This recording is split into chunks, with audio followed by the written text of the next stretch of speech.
Welcome po ulit sa aking YouTube channel, Quezon Province Realty TV. Okay, it's me again, Miss Geraldine Villarasa. Okay po, nandito po ako ngayon sa isang barangay, dito po sa Tagkawayan, Quezon. Meron na naman po akong iba-vlog na isang property. Siya naman po ay 2 hectares, then along Barangay Road. Yan pong natututukan na yan ng aking camera, yan po yung Barangay Road. Then ang frontage niya po dito ay nasa more or less po ito ay 100 meters.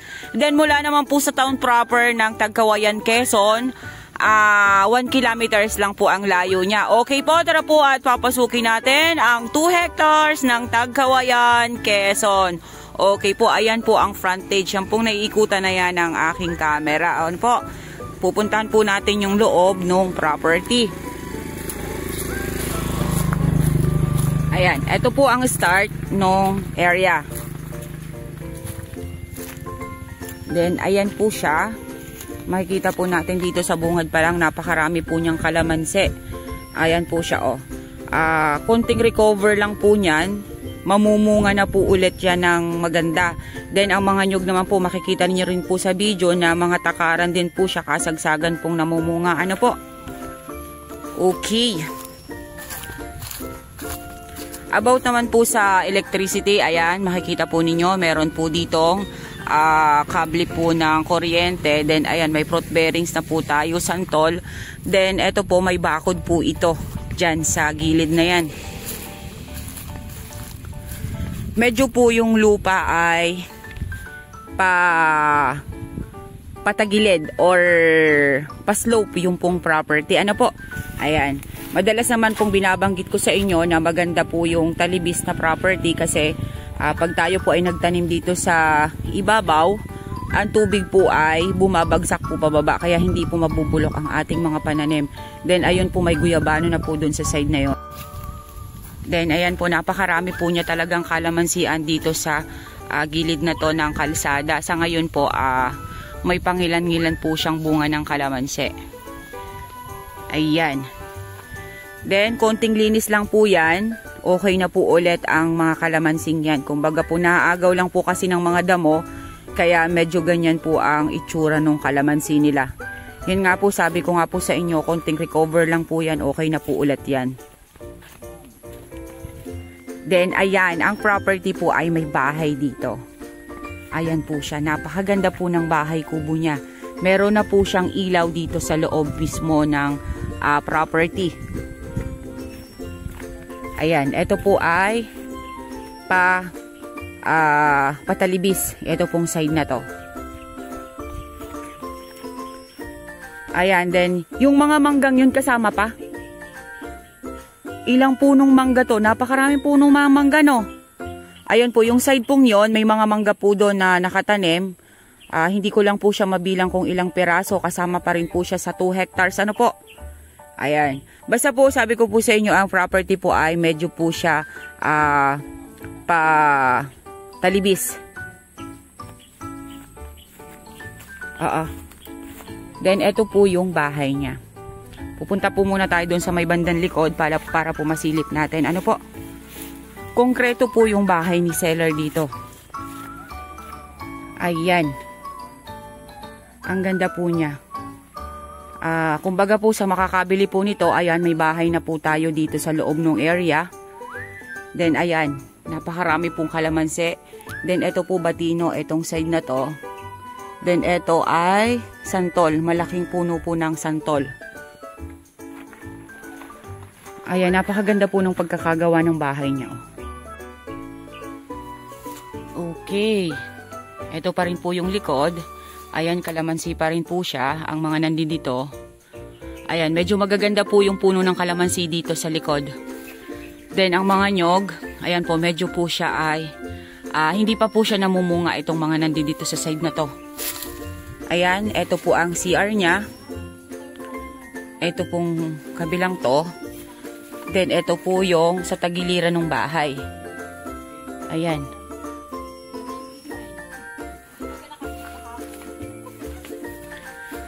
Daming kalamansi. Manguha na kayo. Ayan po, napakarami po niyang kalamansi. O, yan. Yan ang buntis. Manguha ng kalamansi. Ayan, medyo po lulusungin po natin yung area, ano po, para po makita po ninyo. Ayan, medyo linis lang po talaga ang kailangan dito sa side na to kasi medyo madamo po.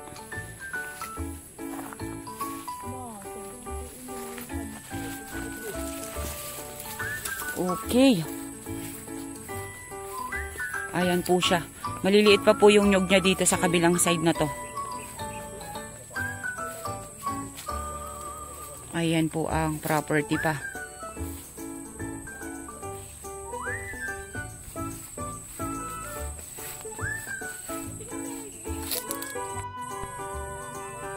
Okay, ayan pa rin po siya. Ayan, mga kalamansi niya po ay may mga bunga. Ano po?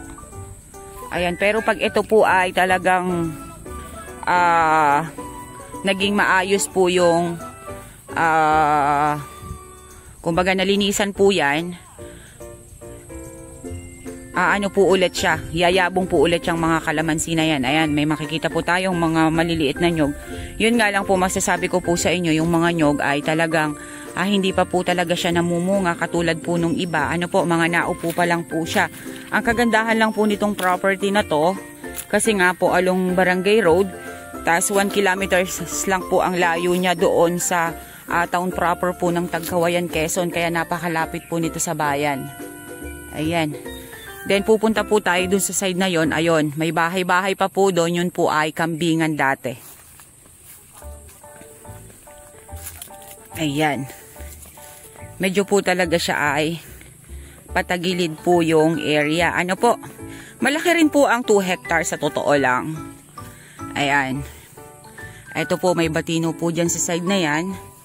Then sa source naman po ng water ay ayan, meron po ditong bomba na ginawa si seller. Ayan. Medyo po talaga patagilid yung property. Ano po? Ayan, napakarami pa rin po ditong kalamansi sa side na to. Then, ayan, batino at mahogany ang nandyan po sa side na yan. Kung tutuusin po yung property ay konti na lang po itong linis, okay na po siya. Nga lang talaga na po talagang gusto na pong ipagbili ng seller. Kaya pinablog po sa akin ngayon ng aking mga kasama. Tsaka yung bahay po, ang ganda po doon. Ang ganda po doon sa taas. Pwede na po talaga siyang tirahan. Sa makakabili po nito ay may bahay na po talaga siyang kasama. Then pupuntahan ko po yung kambingan. Ano po, yung sinasabi po nila sa akin na dati po talaga ito ay nilagyan na nila ng kambing. Ayun po, may bahay-bahay po doon. Then ayan, yan po yung mga mangga kanina na binabanggit ko sa una kong pasada. Bali po siya 3 puno ng mangga dito sa side na to na malalaki. I'm not sure lang po kung yan ay manggang kalabaw or manggang piko. Ayan, dito lang po sa side na to medyo madamo. Ano po? Ayan. Medyo paakyat po siya dyan. Diba sabi ko nga po sa inyo, yung pong property is patalibis. Ayan po, paakyat po itong side na ito dito. Ayan, papunta po yan doon sa may bahay. Doon sa side na yon. Ayan. Makukuha naman po natin yung sukat nito. Pag ito po nabili ninyo, ipaparelocate po natin yung property para po makuha natin yung tamang sukat. Yung 2 hectares na sinasabi po sa akin ng seller. Okay. Saan kaya nang gagaling tong tubig na to? May tubig oh.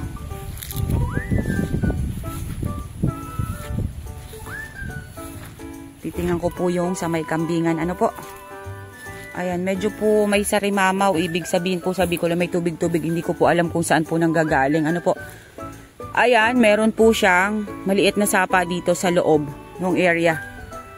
Hindi lang po makita talaga ng husto yung tubig na dumadaloy kasi marungis po yung area. Kumbaga po ay marami pong damo.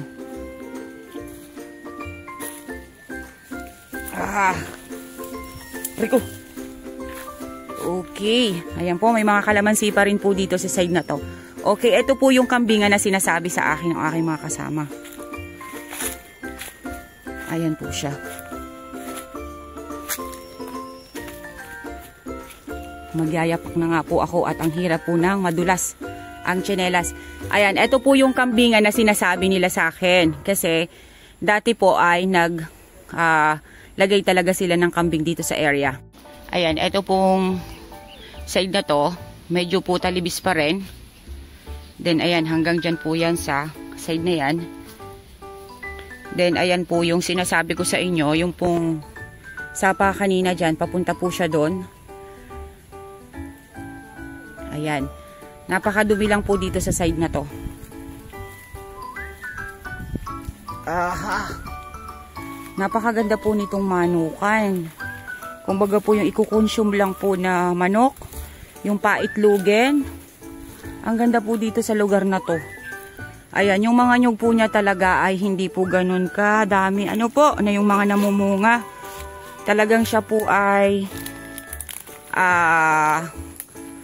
maliliit pa.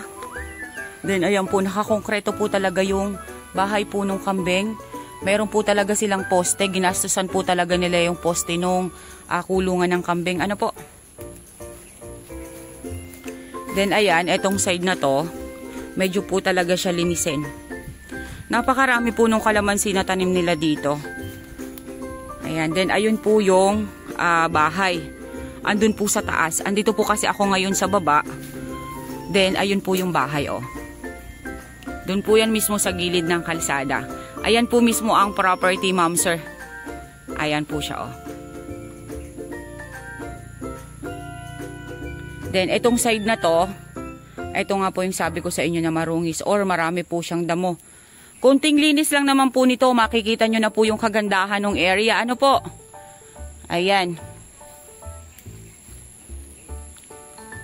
Nasa 20,000 square meter po ang lawak ng 2 hectares. Kaya po malaki na rin po yun. Ayan. Ayan po yung tubig dito sa area. Ano po? Ito po yung sa bomba. Okay, then yan po. Medyo po palusong dyan, patalibis dyan sa side na yan. Then dun din po sa side na yun, patalibis din po. Ano po? Tara po ata, akit na po ulit tayo dun sa may bahay. Okay po, ito po yung harap ng bahay na ibinibida ko sa inyo. Nakasama po dito sa 2 hectares. Ayan. Ang ganda po ng bahay, oh. Siya po ay talagang tao na lang po, titira na lang po ang kulang dito sa property. Sa makakabili po, meron na po kayong bahay dito na matutuluyan. Then, ayan, may CR. Okay guys, sabihin nyo na po ang property namin. Dito po ito sa Tagkawayan, Quezon. 2 hectares, may bahay. Along Barangay Road, more or less po ay 100 meters ang frontage sa Barangay Road. Then napakalapit po niya sa town proper. Nasa 1 kilometers lang po ang layo niya. Then meron po siyang source of water, may source of electricity. Napakarami po niyang kalamansi. Yun nga lang po yung nyog ay nakita naman po natin na hindi pa po talaga sila yung namumunga na katulad ng ibang mga property. Pero ito pong property na to is murang-mura, 1.5 million. Ito po ay binabargain na ng seller. Okay po, once again po ako ulit ang inyong site locator, si Miss Geraldine Villarasa.